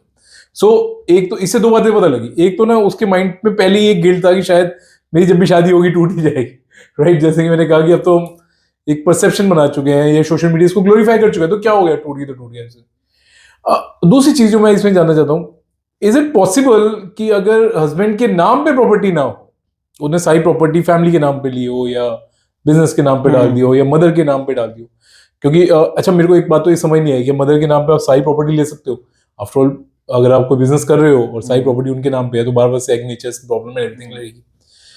तो इज इट पॉसिबल कि अगर हम इस तरह की अरेंजमेंट करके रखें तो हमें डिवोर्स के टाइम कुछ भी ना देना पड़े? देखो ऐसा तो नहीं होता है। ओके। अब ना हार्दिक पांड्या के घर के रजिस्ट्री के पेपर हमने किसी ने देखे हैं, ना जब वो प्रॉपर्टी खरीद रहा था कोई था, हम ऐसी अननोन की किसी की भी उस पे सोर्स पे तो वैसे भी मैं कभी रिलाय करता नहीं हूँ। हाँ, ये मैंने भी देखा है कि उसने वैसे ही अपने मदर के नाम कर दी। आप कोर्ट में जब भी कभी मेंटेनेंस के केस में या फिर एलिमनी की डिसाइड होती है ना, कोर्ट का सीधा पर्सपेक्टिव ये होता है कि आप लास्ट 3 साल की आईटीआर और लास्ट 3 साल के अपने जितने भी बैंक अकाउंट है उनकी स्टेटमेंट्स लाओ। एक बहुत बढ़िया सा एक आपको, तो जो आपने कमाया और आपने दे मदर को दिया भले ही, लेकिन वो आपकी वो दिख जाता है, वो दिख जाता है कि आपका कहाँ जा रहा है सारा पैसा। या आपकी इनकम भी है तो आपकी कितनी रेंटल इनकम है, कितनी आपकी सैलरी से आती है, और कितना आप जो है शेयर मार्केट में अगर आपका कोई इन्वेस्टमेंट है तो उससे कितनी रिटर्न है, वो सब दिख जाता है, सब दिख जाता है। मैं आपको इसका एक छोटा सा एग्जांपल देता हूँ, बहुत बढ़िया मेरे साथ ये इंसिडेंट हुआ। मैं वाइफ को रिप्रेजेंट कर रहा था कोर्ट के अंदर, और हमारा एलिगेशन ये था कि ये ड्रिंक करके आता है, वही वाले केस की बात करता हूँ, ड्रिंक करके आता है हर दूसरे तीसरे दिन, और मैं कुछ अगर छोटी सी बात भी हो जाती तो मारता बहुत है छोटे से उसमें। अब उनके ऑपोजिट पार्टी के रिटर्न स्टेटमेंट में आया कि मैं तो हाथ भी नहीं लगाता, मैं टीटोटलर हूं, मैं तो कुछ भी नहीं करता, वाइफ की एलिगेशन बेसलेस है। और वो कोर्ट ने जब मेंटेनेंस के केस में 3 साल की स्टेटमेंट मंगाई, ये डाइवोर्स का हमारा अलग केस है, मेंटेनेंस का हमारा अलग केस है। मेंटेनेंस के केस में जब उन्होंने 3 साल की स्टेटमेंट मंगाई, लास्ट 2 साल के अंदर हर दूसरे तीसरे दिन लिकर शॉप की पेमेंट कार्ड से कर रखी है उसने। तो मैंने उसकी स्टेटमेंट्स को वहां पर यूज करा कि मैंने कहा देखो हस्बैंड, और कितना बड़ा प्रूफ चाहिए कि हर दूसरे दिन लिकर शॉप की पेमेंट है। अब वो ला करके किसी को दान में तो दे नहीं रहा होगा। बिल्कुल। तो गाइस कैश में खरीदी लिकर ध्यान रखना चाहिए। देखिए ये चीज आपके अगेंस्ट यूज हो सकती है। सो ऐसा जो भी आपने ऐप करना हो, बैंकॉक जाना हो, लिकर खरीदना हो, कैश पेमेंट्स को प्रेफर करें। तो सो पेटीएम मत करो। कोर्ट जो है वो ट्रेस कर लेती है, कोर्ट को अगर करना है तो। कहने की बात यह है कि आप बेनामी प्रॉपर्टी तो है नहीं कि भाई किसी के भी नाम पे हो गई, आप पेरेंट्स के नाम लेते हैं, लेकिन अगर आपका इतना फार साइटेड व्यू है कि भैया डाइवोर्स होने वाला है मेरा, हाँ, तो कोर्ट उस चीज में भी इन्वेस्टिगेट करवा करके सब निकाल लेते हैं कि इन्होंने अगर मतलब है किसी के नाम पे, पर उनको पता है कि हाँ भाई खरीदी तो इसी नहीं है, तो इसी ने खरीदी है तो इसी की इनकम से है। देखो वाइफ का आपकी प्रॉपर्टी में, वाइफ का आपके बिजनेस इनकम में, उसमें इक्वल रोल, इक्वल शेयर तो है ही। आपकी फैमिली में भी अब आ गई हैं, वो तो हस्बैंड का है जो वो वाइफ का है ही है। लेकिन डाइवोर्स के बाद जो ये एलिमनी डिसाइड होती है और आपके जो सेटलमेंट के जितने भी एग्रीमेंट्स या मीडिएशन में भी बनते हैं, तो उनमें ये स्पेसिफिक टर्म आती है कि अब आपकी ना फैमिली में कोई राइट होगा, ना प्रॉपर्टी में कोई राइट होगा या कुछ होगा। अगर डिसाइडिंग उसमें होता है कि ठीक है, मैं अपने 4 घर में से 1 घर अपनी वाइफ को दे रहा हूँ और एलिमनी का इतना दे रहा हूँ, तो वो अलग एक वो है, जो हेरिडिटरी प्रॉपर्टी होती है जो हस्बैंड को भी मिलनी है, एंसेस्ट्रल प्रॉपर्टी जो होती है, तो वो उसमें वाइफ का राइट होता है। वाइफ का राइट तो होता ही है। जो फैमिली की एंजॉयमेंट है, अब मान लीजिए मैं एग्जांपल दूं तो जैसे हिंदू अनडिवाइडेड फैमिलीज में जैसे कई बार प्रॉपर्टीज होती है, सो वो कर्ता चेंज होने के बाद वो होती है। सो कर्ता चेंज होने से पहले अगर डाइवोर्स होता है तो उस केस में क्या उसका पार्ट, बात कर्ता चेंज होने की नहीं है। मैं आपको इसमें 2 चीजें बताता हूँ। एक तो होता है, मान लो 5 फ्लोर की बिल्डिंग है, फादर मदर 1 फ्लोर पे और 4 उनके बच्चे हैं, जॉइंट फैमिली का। मैं थोड़ा सा क्लियर एग्जांपल दे करके बताता हूँ। फादर हैं और 4 बच्चे हैं, दोनों जॉइंट फैमिली प्रॉपर्टी में रहते हैं, अलग अलग उनका वो है, पार्टीशन नहीं हुआ है ऑन पेपर, लेकिन फैमिली अरेंजमेंट बना हुआ है कि ग्राउंड फ्लोर पे पापा रहते हैं और बाकी 4 भाई ऊपर रहते हैं। फैमिली अरेंजमेंट बनने के बाद में भी अब डाइवोर्स के अगर हम एस्पेक्ट में जाएं या कुछ उसमें भी जाएं, अगर डाइवोर्स नहीं भी है, ये तो हिंदू लॉ की मैं अगर आपसे बात करूं, अगर एक बेटा, क्योंकि वहां पे कोपार्शनरी राइट क्रिएशन हो जाता है, अगर एक बेटा बोले कि भाई मुझे पार्टीशन चाहिए फैमिली का, तो वो एक को भी पार्टीशन मिल जाता, ठीक है भैया 1 फ्लोर की रजिस्ट्री इसके नाम हो गई, या फिर एक के करने से सबको भी हो सकता है। अब उसमें वाइफ का रोल सिर्फ उतने पार्ट तक कन्फाइंड रहेगा जितने उसके हस्बैंड को मिल रहा है, ठीक है। वो पूरे में अब जो पूरी प्रॉपर्टी का 1/5 शेयर है वो सबको जाएगा, 4 बच्चे हैं और 1 पेरेंट। वाइफ को उस 1/5 का शेयर के लिए वो एंटाइटल है, वो पूरी प्रॉपर्टी के शेयर में नहीं मिलेगा। ये मैं मोटा मोटा उसमें आपको बता रहा हूँ, टेक्निकलिटीज में और जाएंगे तो फिर तो वो लीगैलिटी और बढ़ जाएगी। वाइफ का शेयर जो है वो एंसेस्ट्रल प्रॉपर्टी में भी जितना उसके हस्बैंड का सेल्फ एक्वायर्ड प्रॉपर्टी या सेपरेट प्रॉपर्टी जितनी मिलेगी उतने तक ही कन्फाइंड है। उसमें भी डाइवोर्स के टाइम पे फिर वो ये देखते हैं कि भाई कोई एलिमनी में वही डिसीजन जब आता है, मतलब डिसाइड वो करते हैं कि एलिमनी में आपको अमाउंट चाहिए, घर चाहिए, क्या चाहिए, तो वो फिर वो नेगोशिएशन का पार्ट होता है। कभी कभी यही देखा जाता है कि ठीक है हाँ प्रॉपर्टी, कितने केसेस ऐसे हैं कि हस्बैंड वाइफ ने जो है क्या बोलते हैं, लोन एग्रीमेंट चल रहा है, उनका लोन चल रहा है उसी प्रॉपर्टी के ऊपर ही, तो वो उसमें होता है कि हस्बैंड सारी पेमेंट करेगा, वही एलिमनी हो गई, वाइफ के नाम पे पूरी प्रॉपर्टी हो गई।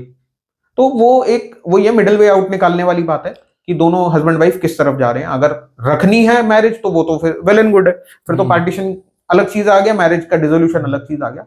नहीं रखनी है तो वो उस चीज पे डिसाइडिंग फैक्टर नहीं है, कोर्ट उसमें इन्वेस्टिगेट करके सारी इंफॉर्मेशन निकाल लेती है।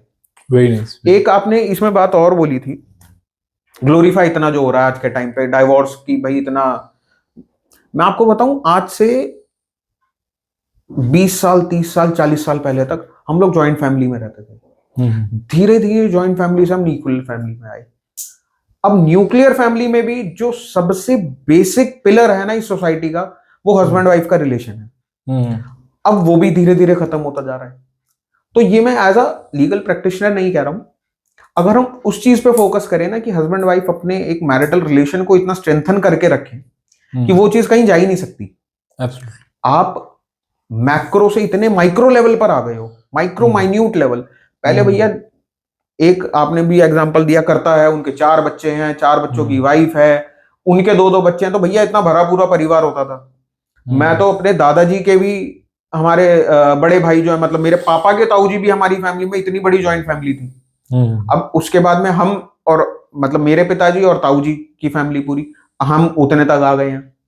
तो धीरे धीरे करके हम अब सेपरेशन, भाई शादी हो गई, चलो वाइफ बोल रही है या हस्बैंड बोल रहा है कि अब मैं अलग जाकर के रहूंगा, तो और ज्यादा माइन्यूट लेवल पे आ गए, और न्यूक्लियर टू न्यूक्लियर हो गए, माइक्रो न्यूक्लियर। कहीं ना कहीं तो आपको रिस्पॉन्सिबिलिटी देखनी है ना, हर जगह पे अपने राइट्स नहीं देख सकते, कहीं ना कहीं आपको फैमिली में अपनी ड्यूटीज को भी फुलफिल करना बहुत जरूरी है। तो वो आपके माइंड पे वो सोशल मीडिया कितना अफेक्ट करता है, अर्निंग ह्यूज मनी, एक्चुअली उसका कोई बहुत ज्यादा वो नहीं है, यानी महत्व नहीं है। After all you don't have a family to spend on. क्या करोगे इतना पैसा भी कमा के, साथ थोड़ी किसी ने भी लेके जाना है ना। That's so true. बट उसमें ना आप एक चीज और देखिए कि जितना मैंने आपको वो एग्जांपल दिया था, आप अपनी प्राइवेट लाइफ को पब्लिक करोगे ना, वहां पर ट्रस्ट इश्यूज बढ़ते हैं। कि भाई Right. मेरी हस्बैंड से लड़ाई हो गई, अब वो व्लॉग बना रही है उस बात पे कि देखो ये कैसा, आज के Right. टाइम पे इतनी रील्स दिखती है, देखो मेरा इतनी पति reels तो मेरे लिए दिखती कुछ है। नहीं लेकर के आता, नहीं आता। Absolutely, अब वो absolutely. जो रील देख रहा है हाँ हाँ हाँ, उसके माइंड में क्या, हाँ यार मेरा हस्बैंड भी नहीं लाता, मेरा भी कहीं ना नहीं कहीं आपने उसकी पिक्चर बना दी, एब्सोल्युटली तो आपने आप खराब कर दिया उसका ना खराब कर सारा, दिया। बिल्कुल जहां सही चल रहा था ना वहां पे भी एक बन गया कि हाँ मेरा भी नहीं करता, बिल्कुल लेकिन बिल्कुल उनका उस रील के अलावा कितना बढ़िया चल रहा होगा वो नहीं दिखता। एब्सोल्युटली। आपको जज करना है तो दोनों चीजें जज करो, अडेप्ट करनी है, रील सारी से चीजें लोग adapt बहुत ज्यादा प्रभावित होते हैं, बहुत वो होते कह रहे हैं वो सारी महाकुंभ जा रहे हैं, आप क्यों नहीं चल हैं। अरे रहे? अब मेरे एंड साथ ही, समथिंग लाइक, मतलब मैं जस्ट एक एग्जांपल लेके आ रहा हूँ, अरे यार देख, और दुबई तो हर बंदा ही हो गया है, भले ही ना हो हाँ। गया है बट, लेकिन एक ऐसा परसेप्शन बन जाता है, राइट? सो बहुत सारे लोग शायद इसलिए भी आपस में लड़ते हैं कि अरे यार ये ऐसा कर रहे हैं, वो कर रहे हैं, वो क्यों नहीं कर रहे हैं, कई ऐसे काम जिसकी किसी को जरूरत नहीं है, जरूरत नहीं राइट? है। यू नो, जैसे कि मैंने अभी कुछ दिन पहले एक पॉडकास्ट ही देख रहा था, उसमें उसने कहा कि ऑलमोस्ट 25% ऑफ द आइटम्स जो मेरे घर में पड़ी है ना, मैं उसको कभी यूज नहीं करता। तो मैंने क्यों खरीदा? अरे एक रील आ रही थी, उसने बड़ी अच्छी लगी थी, मैंने भी खरीदी। सो सोशल मीडिया में जो कुछ दिखाया जा रहा है वो फेक है, प्लीज उसकी तरफ मत जाइए, आप अपनी भी सोचिए कि हमें इसकी जरूरत है या नहीं है।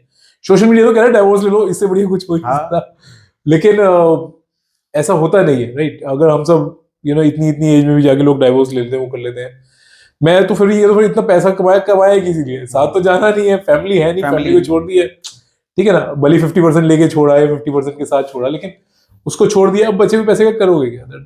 उसकी कोई वर्थ ही नहीं है, राइट? So absolutely true. अच्छा, एक चीज मैं जानना चाह रहा था, देखो ये बात तो क्लियर है कि जो लॉज बने हैं बहुत अच्छे बने हुए हैं और एलिमनी मिलती भी है, तो कई केसेस में तो बहुत जरूरी है, जैसे कि आपने भी बताया कि वाकई डोमेस्टिक वायलेंस हो रहा था एंड एवरीथिंग लाइक दैट, तो मिलनी ही चाहिए थी, right? लेकिन जैसा कि हम सब जानते हैं कि हमारे देश में बहुत सारे फेक केसेस भी लोग डाल देते हैं, उसमें डाइवोर्स के भी हैं, डोमेस्टिक वायलेंस के भी हैं, और दूसरे केस तो है ही है, राइट? तो उसका मिसयूज भी बहुत होता है, तो उसके सेफ गार्ड के लिए हमें क्या क्या मेजर्स लेनी चाहिए? जैसे प्री नेटल, कुछ लोग कहते हैं शादी से पहले एक एग्रीमेंट कर लो, इस तरह का, तो ये कारगर है, हमें करना चाहिए क्या?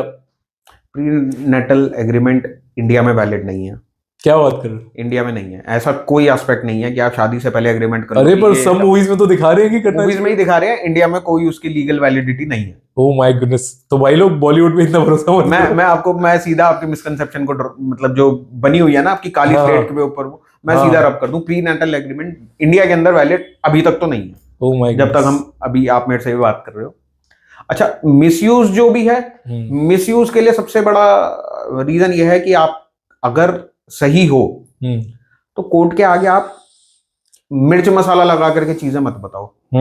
अगर आप सही हो तो आप अपनी सही बात को रखो और सही एडवोकेट, अच्छा एक एडवोकेट लो जो आपके उस केस को डिफेंड भी अच्छे से करे, और अगर आपको अपनी साइड से कोई केस डालना है या डलवाना भी है या अपना इंस्टीट्यूट करना भी है, वो भी ठीक तरीके से करे। तो आप अगर अपना लीगल प्रैक्टिशनर सही चुनो, उससे ही आपकी आधी लड़ाई हो जाती है। एब्सोल्युटली, अच्छे लॉयर की बहुत इंपॉर्टेंस है किसी भी केस में, ये मैं बहुत अच्छे से जानता भी हूँ, और मैं पहले भी एक इंटरव्यू इस तरह के पॉडकास्ट में मैंने बताया था कि एक लेबर कोर्ट में मैं गया और एक पिटीशन थी, जज ने पढ़ती का ये तो रटी टड़ी बात है, इसको हटाओ, अब बताओ प्रॉब्लम क्या है। सो अगर आप इस तरह की एप्लीकेशंस किसी से भी उठवा के डलवा रहे हो, उसकी एक्चुअल में जीरो वैल्यू, इवन जजेस भी उसको कंसिडर नहीं कर रहे, वो कह रहे हैं यार ये तो मैं सुबह से 3 बार पढ़ चुका हूँ, ये तो वही की वही कॉपी पेस्ट है। तो अच्छे प्रैक्टिशनर के पास जाना तो बहुत जरूरी है। अच्छा, काउंसलर की क्या इंपॉर्टेंस रहती है सर इस केसेस में? मतलब कई बार जैसे आपने कहा कि कई सारे केसेस तो काउंसलर लेवल पे ही हो जाते, तो अच्छा काउंसलर हमें मतलब बाहर से लेना चाहिए या चाचा ताऊ भी अच्छी काउंसलिंग कर सकते हैं?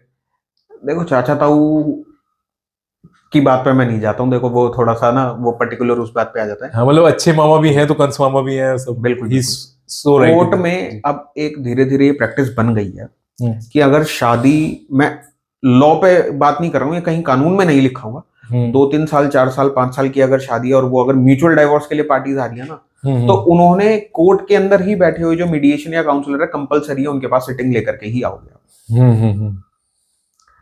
एक मेरे पास में केस था कि 3-4 साल ही हुए थे शादी को, तो कोर्ट ने बोला अरे वकील साहब डेट ऑफ मैरिज तो अभी 4 साल पहले, मतलब 2022 में मेरे पास में वो केस था, अभी 2019 में तो शादी हुई है, जाओ पहले एक बार काउंसलिंग करवा के आओ।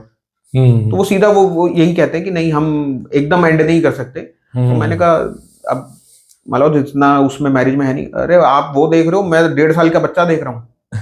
वो किसके पास रहेगा और उसके पास क्या, वो उसको तो दोनों चाहिए ना। Absolutely, absolutely. उसकी क्या गलती है कि अगर उसके फादर मदर का कोई डिस्प्यूट चल रहा है? बिल्कुल तो कोर्ट ये कहती है कि दोनों को पहले काउंसलिंग 2-3 डेट्स लगवाओ, अब काउंसलिंग भी जो होते हैं ना, वो लीगल काउंसलर नहीं होते हैं, वो साइकोलॉजिस्ट होते हैं। हाँ, वाइफ को बिठाएंगे, हाँ भाई क्या इश्यूज हैं आपके पास जो आप केस लेकर के आए हो। हस्बैंड को अलग बैठेंगे, क्या इश्यूज हैं जो आप लेकर के आए हो। फिर वो उनको खुद ही रिजोल्व करने की कोशिश करते हैं, भाई नहीं ये तो तुम्हारी बात गलत है। वाइफ अगर इतनी पढ़ी लिखी है तो उसके भी कुछ एस्पिरेशन है। फॉर एग्जाम्पल थोड़ा सा तो आपको एडजस्ट करना पड़ेगा, ये है वो। बाकी मैं बात करती हूँ दूसरी पार्टी से भी, तो पहले वो एक दूसरे की जो व्यू पॉइंट है वो एक दूसरे को समझाते हैं कि हस्बैंड आपका ऐसा चाहता है, आप ऐसी वाइफ बनो। मैं मोटा मोटा आपको ऊपर ऊपर से बता दूं। फिर दोनों की एक वो कंबाइंड काउंसलिंग करते हैं। अब उस कंबाइंड काउंसलिंग में कुछ इश्यूज अगर इन लॉज के थ्रू है, वाइफ कहती है नहीं मेरा हस्बैंड तो बहुत बढ़िया लेकिन मैं साथ साथ नहीं रह सकती, या हस्बैंड ये कहते हैं कि भैया वाइफ तो बहुत बढ़िया लेकिन इसकी जो फैमिली का इन्वॉल्वमेंट रहता है बार बार, तो मैं वो नहीं कर पाऊंगा, मुझे नहीं रहना इसके साथ। तो वो चीज इन लॉज के साथ बैठ करके काउंसलिंग खत्म होती है कि भैया हस्बैंड वाइफ को अलग छोड़ दो, इनकी अपनी रिलेशन है। डाइवोर्स से तो बेटर ही है। बिल्कुल सही बात। अगर आपका रिलेशन बच रहा है, कोर्ट का तो फॉरमोस्ट ये है कि भैया चलो बच्चा भी फिर मैं देखूंगा, जरूरी है कि आपकी चाइल्ड की क्या आपकी आगे की लाइफ होगी, लेकिन मैरिज बचाना बहुत जरूरी है। एब्सोल्युटली। कोर्ट इतना समझ रही है लेकिन आज के टाइम पे कपल्स कई बार नहीं समझ पाते। इसमें मेरे को एक बड़ा मजेदार एग्जांपल याद आया। तो हमारे प्रगति परिवार में एक साइकोलॉजिस्ट है, सो उन्होंने एक डाइवोर्स केस के बारे में बताया कि मैं ऐसे काउंसिल करने की। तो उन्होंने कहा इतना फनी केस था, मैंने अपनी लाइफ में नहीं सुना, तो इसलिए आपके साथ शेयर कर रहा हूँ। उन्होंने क्या कि शादी हुई, रात को उन्होंने कहा चलो गिफ्ट्स खोल के देखते हैं कि क्या क्या मिला है। तो गिफ्ट्स खोलते खोलते उनकी आपस में लड़ाई हो गई, एंड दे बिलीव कि देखो तुम्हारी साइड वाले ने अच्छे गिफ्ट नहीं दिए, हमारी साइड वाले ने अच्छे गिफ्ट किए, एक गिफ्ट के ऊपर नाम नहीं लिखा हुआ, तो बहस हो गई, ये तो मेरी साइड से ही आया है। एंड शी स्टार्ट सेइंग कि तुम क्या मेरी साइड वालों को कंगला समझते हो।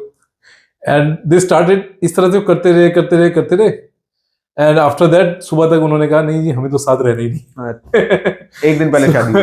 और मतलब रात को ही, मतलब सुबह शादी हुई है रात को ही, और मतलब कुछ भी नहीं हुआ, जस्ट लाइक गिफ्ट्स खोल के इतने में ही लड़ाई होगी एंड दे वर सेइंग नहीं ये नहीं चलेगा।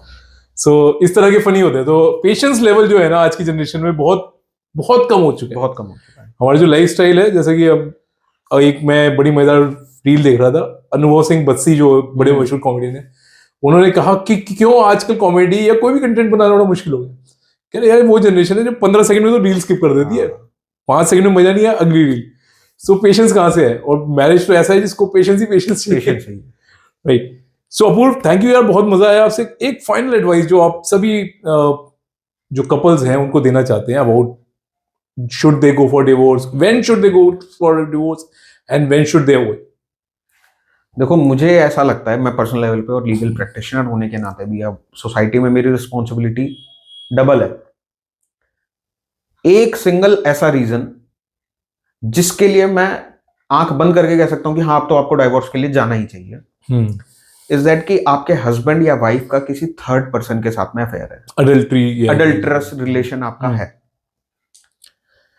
इस सिनेरियो में आपकी मैरिटल लाइफ तो पूरी की पूरी खत्म हो ही चुकी है, मैरिज आपकी खत्म हो ही चुकी है। अब आप ऑन पेपर्स कोर्ट के पास डिक्लेरेशन के लिए जा रहे हो बस। एब्सोल्युटली। इसके अलावा जितने भी इश्यूज है ना वो आप टेबल पे बैठ के रिजॉल्व कर सकते हो, अगर कंडीशन है इफ अगर आप अपने ईगो को साइड में रख करके चलो। आपकी प्रायोरिटी आपकी शादी को बचाना है। अब ये डाइवोर्स लॉयर से मैं मैरिज कंसल्टेंट वाली उस पर ज्यादा वो टोन लगेगी, लेकिन अगर आपको ऐसा लग रहा है कि मेरा एक्सप्लॉयटेशन हो रहा है मेरे घर के अंदर या मेरे इन-लॉज के थ्रू, हस्बैंड हो या वाइफ हो दोनों, मैं एक के लिए नहीं कह रहा हूं कि वाइफ है, लेकिन अडल्टरस रिलेशन है तो वो तो आंख बंद करके मैं बोलूंगा आप शादी में कुछ नहीं बचा हुआ, कोर्ट जाओ और डाइवोर्स ले लो। मेजरली केसेस में यही होता है, मोस्टली केसेस में कि ऑपोजिट पार्टी भी बोलते हैं हाँ ठीक है भैया डाइवोर्स हो, मुझे रहना भी नहीं है तुम्हारे साथ। उस चीज में तो सब कुछ खत्म है। इसके अलावा अगर कोई है तो आप टेबल पे बैठ के नेगोशिएट कर सकते हो कि भाई ऐसा मत करो, देखो ऐसा मत करो, इससे ये इश्यूज आते हैं। अगर आपसे ये चीज रिजॉल्व नहीं हो रही तो फिर तो मैं डाइवोर्स के लिए जाऊं। कोर्ट के ऊपर इतना बर्डन है इन चीजों का, कोर्ट फिर भी ये कहती है कि ठीक है आप केस लेकर के आओ तो आप मेरे से पहले काउंसलर के पास होकर के आओ। जब कोर्ट इतनी इंपॉर्टेंस दे रही है आपकी शादी को, तो हस्बैंड वाइफ अपनी शादी को क्यों नहीं दे रहे? तो वो फिर आपका रोल डिस्ट्रीब्यूशन जो हो रखा है आप उसको फुलफिल ठीक से नहीं कर रहे हो। अब आपने ही अगर सोच रखा है कि मैं वही जैसे पहले बोला कि मुझे तो बदला ही लेना है, इतनी ज्यादा जो इसने मेरे ऊपर एट्रोसिटीज करी है मैं तो छोड़ूंगी नहीं इसको या छोड़ूंगा नहीं इसको। कोर्ट रिवेंज के लिए नहीं बना है, कोर्ट जस्टिस के लिए बना है कि जो हस्बैंड को या वाइफ को अपनी मैरिटल रिस्पॉन्सिबिलिटीज में करना चाहिए था वो नहीं कर रहे हैं। अगर उनका वो इग्नोरेंस हम्म, इतने लेवल तक है कि आप एडजस्ट कर सकते हो, एक्सेप्ट कर सकते हो, तो मैरिज चल ही रही है, एब्सोल्युटली। हो ही रही है। आप कहीं ना कहीं जाकर के तो वो आपको फ्रूटफुल नेचर में आएगी। अगर वो इतना है कि आप एक्सेप्ट भी नहीं कर सकते, अब मान लो मेरे लिए, मैं बिल्कुल ड्रिंक नहीं करता हूं, मेरी अगर वाइफ होगी कि वो रोज रात को भाई बोतल खोल के बैठ जाए, या फिर कोई ऐसी वाइफ है जिसको नहीं पसंद, अब हस्बैंड ये बोले, मैं आपको एक एग्जांपल दे रहा हूं बस, हस्बैंड ये बोले कि यार मेरा जो सर्कल है और ऐसा है वैसा है, तो महीने में एक आध बार तो होता ही है मेरा। वाइफ को एक, या स्पाउस को एक ऐसा एक्सेप्टेबल ब्रैकेट रखना चाहिए मेरे हिसाब से, कि जहां आप उतनी छूट तो उसको दे सकते हो। भाई हर चीज में अगर आप इतना कन्फाइन करके रखोगे तो आप कोई मालिक तो हो नहीं दूसरे व्यक्ति के। वो ये सोचता है कि अच्छा मेरे ऊपर इतना कंट्रोल, मैं तो नहीं रहूंगा, छोड़ो निकलो डाइवोर्स। तो कहीं ना कहीं आपको एक एक्सेप्टेबल ब्रैकेट देना पड़ेगा, कि दोनों साइड पे देना दोनों पड़ेगा। साइड से देना That's पड़ेगा, true. बिल्कुल देना पड़ेगा। अगर नहीं दोगे तो वो फिर कलेश इतने बढ़ते बढ़ते फिर वो कोर्ट आते ही हैं, वो कहीं पे भी नहीं। कहीं ना कहीं अपने पेशेंस को बढ़ाना है, और कहीं ना कहीं वो एक्सेप्टेबल ब्रैकेट देना, इग्नोरेंस का जरूरी भी है आज के टाइम पे मैरिज में। क्योंकि यार आप सारा दिन ऑफिस में हो या काम कर रहे हो, बिजनेस कर रहे हो, आपके ऊपर इतनी फाइनेंशियल बर्डन इतना है कि भाई कल को बच्चे होंगे या कुछ होगा, पीयर प्रेशर इतना है कि मेरे साथ वालों ने तो यार इतनी बड़ी गाड़ी ले ली है, मैंने नहीं ली, उसके ऊपर से अगर वाइफ बोल दे कि आज शाम को कहीं जाना है, तो कैसे उसको हैंडल करना है भैया। ठंडे दिमाग से सबसे ज्यादा बैलेंस का काम तो हस्बैंड का ही है। तो वाइफ से ज्यादा तो मुझे लगता है हस्बैंड ही एडजस्ट करते हैं कि भाई इन लॉज में भी वाइफ का कुछ ना हो, वाइफ पूरा मेरे ऊपर ही डिपेंडेंट है। बिल्कुल। तो रिस्पॉन्सिबिलिटी ये शादी जो है दो पहियों पे ही चलती है। दोनों पे। जो हम सोचते हैं कि सिर्फ वाइफ एडजस्ट करती हैं, ये हमारी धारणा है, हम ये धारणा मानते है। रहे हैं कि वो बेचारी घर छोड़ के आती है, हाँ। उसको करना पड़ता है, लेकिन बॉयज को भी करना पड़ता Boys है। को। वो ये सर ने बहुत बढ़िया से बताया कि भाई दोनों ही करते हैं। इनफैक्ट कई मामलों में तो बॉयज ज्यादा कर जाते हैं। एब्सोल्युटली, बिल्कुल ठीक है। So thank you Apurva, it was lovely having you here on the podcast. बहुत मजा आया आपसे बात करके। और लीगल अवेयरनेस तो ऐसी जितनी फैलाई जाए उतनी कम है। कई ऐसे लॉज हैं जिसमें हम आने वाले समय में भी आपको इनवाइट करते रहेंगे और अपने दर्शकों की नॉलेज बढ़ाते रहेंगे। Thank you very much.